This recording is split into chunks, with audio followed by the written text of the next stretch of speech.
औज़ुबिल्लाहि मिनश्शैतानिर्रजीम बिस्मिल्लाहिर्रहमानिर्रहीम।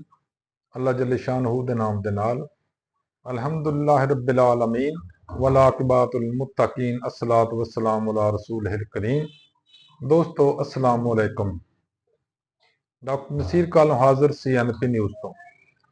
दोस्तों एक साडे बड़े प्यारे मियाँ साहब, प्यारे वज़ीर आज़म साहब, प्यारे निक्के मियाँ साहब शहबाज शरीफ साहब फरमाउंदे सी कि बैगर हैज़ नो चॉइस। मंगत दा कोई चॉइस नहीं हुंदा, उन्हें जो कुछ दे दे उन्हें बेचारे ने चुप करके अपनी गुदली च पाउणा वा ते लैके तुर पैना। मंगण जाओ किसी दे घरों मैनूं चौल चाहिए ने, उहदे घर आटा होएगा तो कह देगा आटा लै जाओ, जो लैना ते नहीं लैना तेरी मर्जी। जे मंगण जाओगे उहदे घर च तुसीं फर्ज करो मंगदे हो भी मैनूं चाहिदा अचार, वो कहेगा भी मैं तो सालन बनाया, जे खाना तो लै जा, मेरे को अचार है नहीं। बिल्कुल इस तरह ही एक पंजाबी दी होर कहावत आ कि तगड़े दा 37ਵੀਂ 100 हुंदा। एक बड़ी आम जी गल आ कि मंगत जिहड़ा ओहदी ख्वाहिश हुंदी आ मैनूं मेरी मर्जी दा मिले, ते देण वाले दा मर्जी हुंदी आ भी मैं अपनी मर्जी नाल दवां। दूसरे नंबर ते जिथे तगड़ा आ जांदा वो धौण भन्न के भी लै लैंदा, तां ही कहंदे तगड़े दा 37ਵੀਂ 100 हुंदा। ते साडे नाल भी इहो कुछ हो रिहा, मंगत वाला हिसाब साडे नाल बणिया ते अमरीका तगड़े वाला हिसाब बणिया। जनाब साडे खजाने दे विच सऊदी अरब ने कुछ अरब डॉलर रखाए ने, 2 अरब ने या 3 अरब ने, आई डोंट नो किन्ने ने, और उत्ते बकायदा असीं सूट भी दे रहे हैं। कमर साडी सीधी नहीं हुंदी। क्यों? कल परसों अगर तुसीं देखो ना, IMF ने जिहड़ी एक रिपोर्ट शाया कीती आ कि 53,000 अरब रुपया चोरी हो जाता या इथों वो कढ़ के लै जांदे ने रिश्वत के तौर पर। तुसीं देखो जिस मुल्क च इन्नी रिश्वत सदानी हुंदी आ, अगर सिर्फ यही खत्म कर लिती जाए तो असीं अपने पैरों ते आ सकने हैं। लेकिन मुसीबत है करे कौन? Who will do that? वो करना किन्ने आ? जिन्हें करना वो इन्ने जोगे नहीं करना, वो इस कैलिबर दे नहीं है कि कर सकन, तो फिर वो खुद करवाउंदे, अगर उन्होंने बंदे खुद करवाउंदे होण तो ना आप किस तरह करना? क्योंकि मुल्क च लुट मार मची आ, लुट मची आ 53,000 अरब 5300 अरब सॉरी 5300 अरब रुपया। कोई थोड़ा जिहा फिगर नहीं है, बहुत बड़ा फिगर। और साढ़े उत्ते कर्जा जड़ा वो पता नहीं, मैं हूँ सही देख नहीं सकिया किन्ना, एक बंदा कह रहा कि शायद 150 अरब डॉलर आ या किन्ना, में आई डोंट नो। असीं एक अरब वास्ते तरले लेंदे फिरने, जिस तरह मेरे प्यारे मियाँ शहबाज शरीफ साहब फरमा रहे सी कि असीं 1 अरब डॉलर वास्ते नक दियां लकीरां कढने IMF अगे। IMF अगे 1 लाख वास्ते असीं 1 अरब वास्ते लकीरां कढने आ, ते 150 अरब डॉलर जड़ा वे वो देखो ਉਹਦੇ वास्ते ਅਸੀਂ ਕੀ ਕੁਝ ਕਰਦੇ ਹੋਵਾਂਗੇ।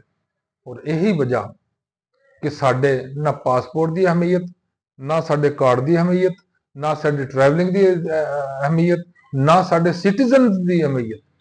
जे इसी मुल्क च बेचारे बैठे ने, इन्हां नूं 3rd डिग्री मतलब सिटीजन समझिया जांदा।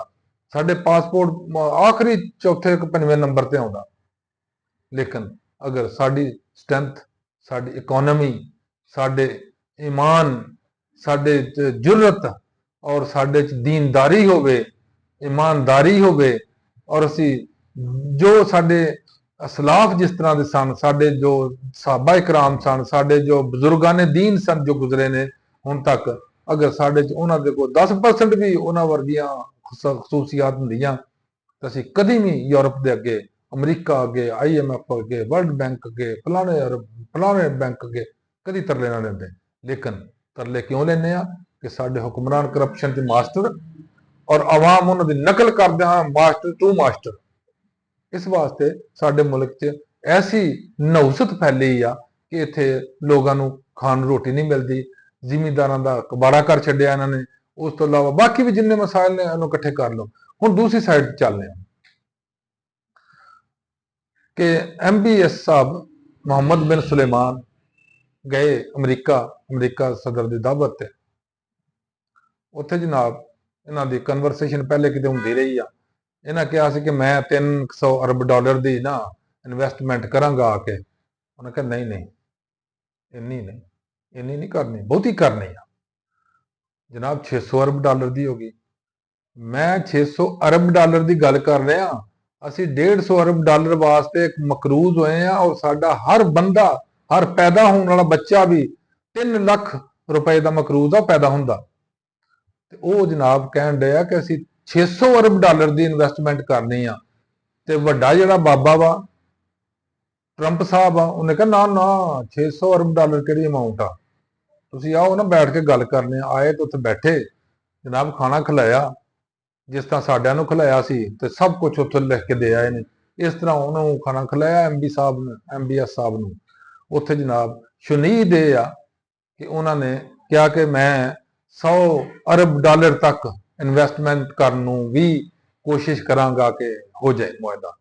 ਯਾਨੀ ਫਿਰ ਉਹ ਗੱਲ ਹੋਈ ਨਾ ਕਿ ਜੰਗਲ ਦਾ ਬਾਦਸ਼ਾਹ ਤੇ ਸ਼ੇਰ ਹੀ ਹੁੰਦਾ ਨਾ। ਸ਼ੇਰ ਭਾਵੇਂ ਕੱਚਾ ਖਾਵੇ ਤੇ ਭਾਵੇਂ ਪੱਕਾ ਖਾਵੇ, ਭਾਵੇਂ ਉਹ ਆਂਡੇ ਦੇਵੇ ਤੇ ਭਾਵੇਂ ਬੱਚੇ ਦੇਵੇ। ਤੇ ਟਰੰਪ ਸਾਹਿਬ ਦੇ ਸਾਹਮਣੇ ਜਾ ਕੇ ਸਾਰਿਆਂ ਦੀ ਬੋਲਤੀਆਂ ਬੰਦ ਹੋ ਗਈਆਂ। ਉੱਥੇ ਜਿੰਨੇ ਬੈਠੇ ਸੀ ਕਿਸੇ ਨੂੰ ਕੋਈ ਪਤਾ ਨਹੀਂ ਕਾਹਦੇ ਦਸਤ ਕਰਨ ਡੇ ਨੇ।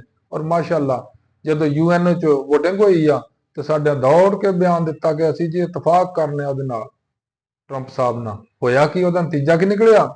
ਤੇ ਇਸਰਾਈਲ ਨੇ ਵਜ਼ੀਰ ਆਜ਼ਮ ਨੇ ਅਗਲੇ ਦਿਨ ਬਿਆਨ ਦੇ ਦਿੱਤਾ ਕਿ ਕੋਈ ਫਲਸਤੀਨੀ ਰਿਆਸਤ ਨਹੀਂ, ਬਿਲਕੁਲ ਕੋਈ ਫਲਸਤੀਨੀ ਰਿਆਸਤ ਨਾ ਬਣਨੀ ਆ, ਨਾ ਬਣੀ ਆ, ਤੇ ਨਾ ਅਸੀਂ ਬਣ ਦੇਣੀ ਆ। ਤੇ ਸਾਡੇ ਜਿਹੜੇ ਆਏ ਕਹਿੰਦੇ ਜੀ ਅਸੀਂ ਜਨਾਬ ਬੜਾ ਨੇਕਨਾਮੀਆਂ ਵਾਸਤੇ ਤੇ ਚੱਲੇ ਆ, ਅਸੀਂ ਉੱਥੇ ਜਾ ਕੇ ਬੜਾ ਜਨਾਬ ਫਲਸਤੀਨੀਆਂ ਦੀ ਹਿਫਾਜ਼ਤ ਕਰਨੀ ਆ। ਕੱਖ ਨਹੀਂ ਕਰਨਾ ਇਹਨਾਂ ਨੇ, ਇਹਨਾਂ ਸਿਰਫ ਦਿਫਾ ਕਰਨਾ, ਕਿਹਦਾ? ਇਸਰਾਈਲ ਦਾ ਦਿਫਾ ਕਰਨਾ।